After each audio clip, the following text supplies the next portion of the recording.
Les presento a nuestra mesa Carmelo Encinas. Buenas noches. Cristina Cifuentes. Muy buenas noches. Albert Rivera. Muy buenas noches. Alfonso Merlos. Buenas noches. Ricardo Martín. Muy buenas noches. Muy buenas noches. Mamen Gurruchaga. Muy buenas noches. Buenas noches. Y el profesor de Economía, Gabriel Calzada. Muy buenas noches a todos. Muy buenas Hablaremos noches. de esta historia. Antes déjenme que les traslade a todos los televidentes la pregunta que hacemos todas las noches. Esta vez relacionada con una cosa que la van a identificar enseguida, porque yo la comentaba antes y porque se ha estado hablando mucho de ello.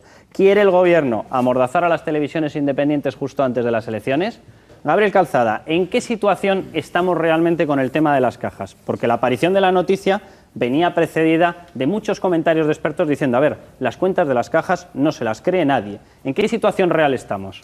Estamos en una situación delicadísima. Lo que pasa es que por algo se empieza, por reconocer que la situación no es la que nos vendía, ¿no? No es esa situación idílica que todo el mundo pues, no tenía más que admirar la estabilidad y la solidez del sistema financiero español. Esto que nos cuentas de que hay este tremendo agujero que se debe, no hay que olvidar, entiendo, y me lo aclaras por favor, básicamente a los activos inmobiliarios que se han ido acumulando y que han caído de precio, pues como ha caído toda la vivienda. Y que no vale lo que se decía. En fin, que no vale, no lo que se decía, sino al principio valía eso, pero como ha caído el precio de la vivienda, pues caen los activos inmobiliarios y nos encontramos ahí con un decalage, ¿no? que es donde estamos ahora mismo situados, en esa pérdida tan tremenda. Porque a tu juicio, porque al final la gente quiere saber eso, a tu juicio, Gabriel, ¿quiénes son los culpables de esto? Porque algún culpable hará, si ahora tenemos que sacar 10.000, 20.000 o 40.000 millones de euros. Para explicar cómo funcionan las cajas a los ciudadanos que nos ven, porque aquí parece que la política no tiene que ver. Eso es falso. No he dicho que no tenga que ver, yo digo que no es el principal responsable. También. No, he dicho que no es el principal responsable. Los responsables, los consejos de administración de las cajas, están las diputaciones,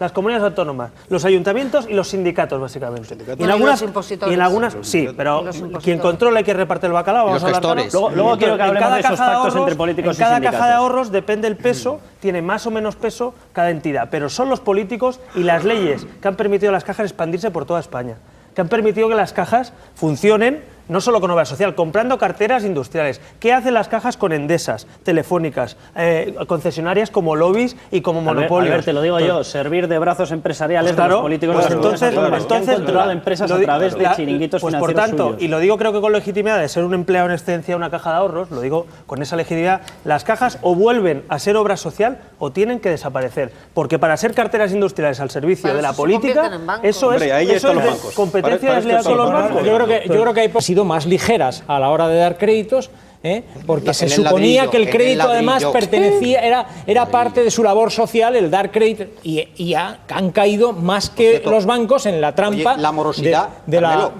morosidad ahora es mayor la de los bancos. Bueno, pero es mayor. La culpa son los impositores por no haber cogido el dinero y llevarlo a otro sitio donde haya gente un poco más seria a la hora de administrar lo que no es suyo.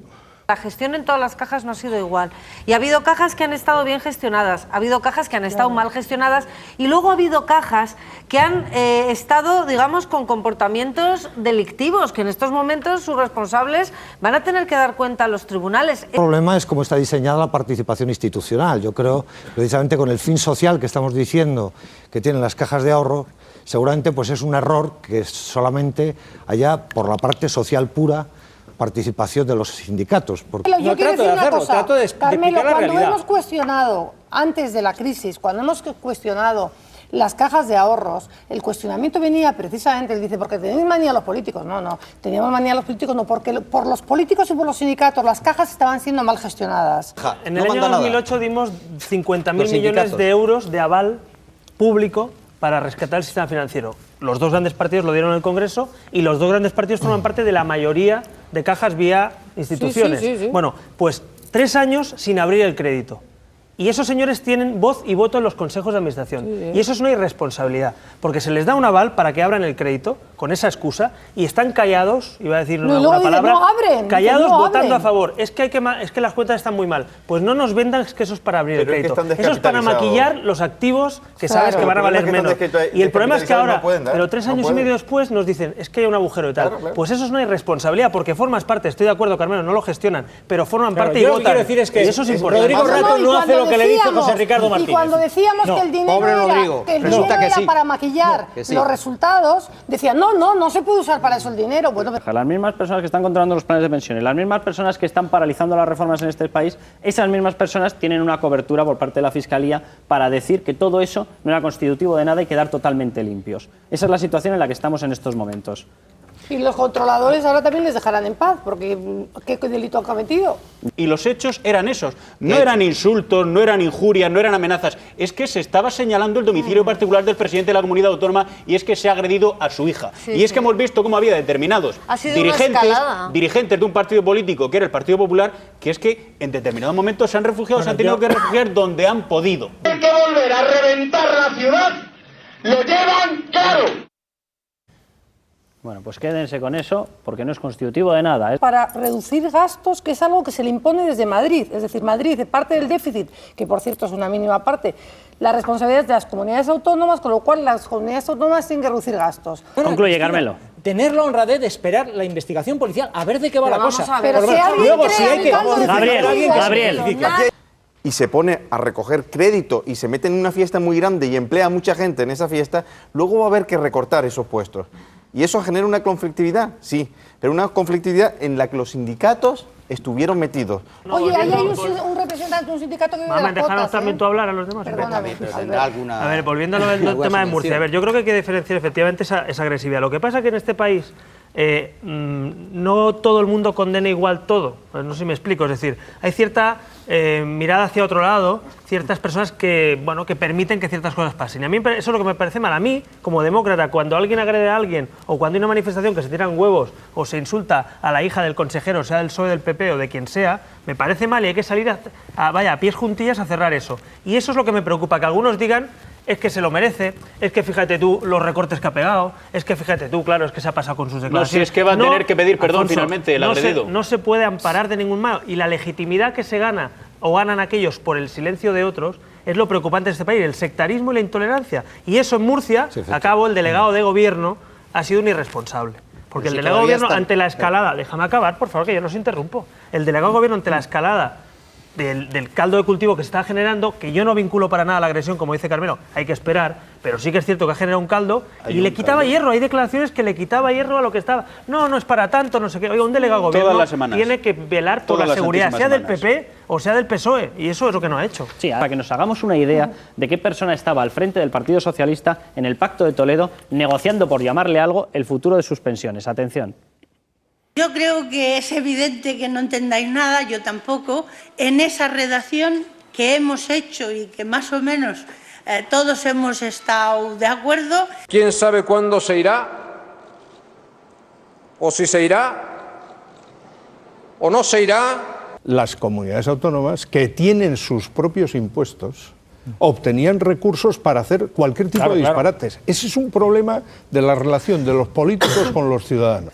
Pues eso es un disparate, porque un servicio de trasplantes de corazón tiene que hacer, pues yo qué sé, cerca de 30 trasplantes al año para mantenerse simplemente en el nivel de calidad exigido. Y con 300.000 habitantes no se hacen 30 trasplantes. Yo creo que estoy totalmente de acuerdo con lo que dice Miquel Buesa, pero que hay unos principios básicos pensados para el Estado autonómico que no funcionan. Uno de ellos es el de la corresponsabilidad, como estamos diciendo. Es decir, tú tienes tu presupuesto, tú te lo gestionas, pero también tú recortas y tienes un techo. El segundo es el de la coordinación. Si no hay coordinación, el Estado se fragmenta. O sea, no hay una coordinación de políticas, lo hemos visto con muchos casos, sanidad, en educación. Cada comunidad autónoma hace lo que le da la gana, en el más sentido de la palabra. Y luego el tercero, el de lealtad institucional, que es un problema territorial también de este país. Hemos hecho un modelo autonómico para un país que tiene nacionalismos gobernando en algunas comunidades. Déjame acabar, Alfonso. Entonces, eso es una receta para un país que tiene una serie de problemas que el Estado autonómico seguramente agrava o seguramente tiene más conflicto.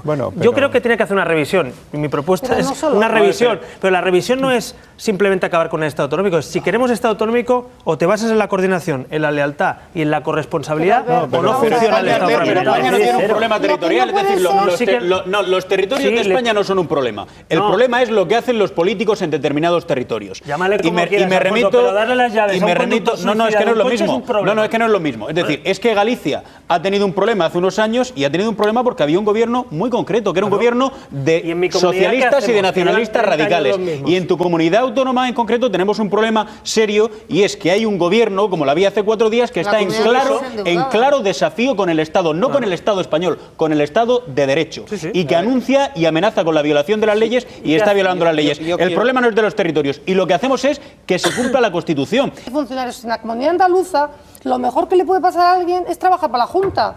Bueno, ahora Mamem... Sí, porque si no es que no trabaja. Porque van a tener hay más empleados públicos en los ayuntamientos de los que había en la etapa de la transición en toda España. Los hermanos mayores... Del volumen en el que nos hemos metido. Es espeluznante. Aquí no salía lo del Senado, por ejemplo. Los ejemplos que habéis puesto son espeluznantes. Hay algunos que es que no te los puedes ni creer, y hay otros que, si es verdad, es una vergüenza pura. Y desde luego todo eso, vamos... cuchillo directamente, pero es que aparte de esos gastos, que es de una obviedad que cualquier persona con un mínimo sentido común se da cuenta que con la que está cayendo, con 5 millones de parados, con gente 4.150.000. Bueno, casi, bueno, esos son los oficiales. Son pocos. Es igual, me da lo mismo, evidentemente, si vosotros tenéis autonomías y los ayuntamientos a todos los niveles, porque ¿qué es lo que hace cualquier familia media en época de crisis? Apretarse el cinturón. Las administraciones tienen que hacer exactamente lo mismo, apretarse el cinturón, adelgazar, quitar organismos que muchas veces, bueno, no digo que no sirvan, pero empresas públicas, organismos, reducir directores generales, cargos públicos, es decir, reducir gastos por todos los lados, porque es que ahora mismo el sistema es insostenible. La pregunta es, ¿cómo hemos llegado hasta aquí? Porque claro, estos son... ¿Pero qué más da cómo hemos llegado hasta aquí? No, ¿qué más da? No, lo que importa es lo que vamos a hacer a partir de ahora. Déjame que yo explique también, o que... Pero la situación era diferente. No, hombre, porque como vemos recetas mágicas de los que han estado gobernando 30 años... Oye, perdona. Pero déjame ahora que hable, Cristina. No pasa nada, y es mi opinión. Adelante. Aquí lo que ha pasado es que hemos desarrollado un Estado autonómico a golpe de pacto político entre nacionalistas y regionalistas y el gobierno central. Y esos pactos en el Congreso que condicionan la política de este país, que lo hemos visto 30 años, ha hecho que todo esto se corresponda y se haga el café para todos famoso y se lleve a ese extremo de que La Rioja tenga todo eso que tiene. Cuando La Rioja a lo mejor ni se lo había pensado tener. Entonces, el problema es ese pacto nuevamente entre partidos nacionales y nacionalistas. Y esa es la realidad. Convergencia PNV o Esquerra PSOE o el BNG han marcado la política de este país de desarrollo. No hemos descentralizado porque los ciudadanos viven mejor. Hemos descentralizado porque hay unos señores que quieren tener un chiringuito político y sus competencias y su dinero. Y esa es la realidad. Albert, y por eso, déjame que acabe, por favor. Yo no os interrumpo, de verdad que ya acabo. Albert, entonces, ahora quiero hablar a la yo. conclusión que quiero llegar es, eso es lo que hay que corregir.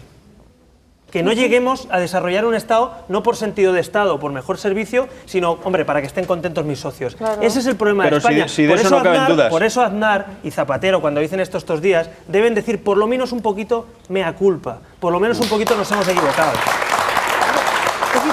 Que sepan los ciudadanos...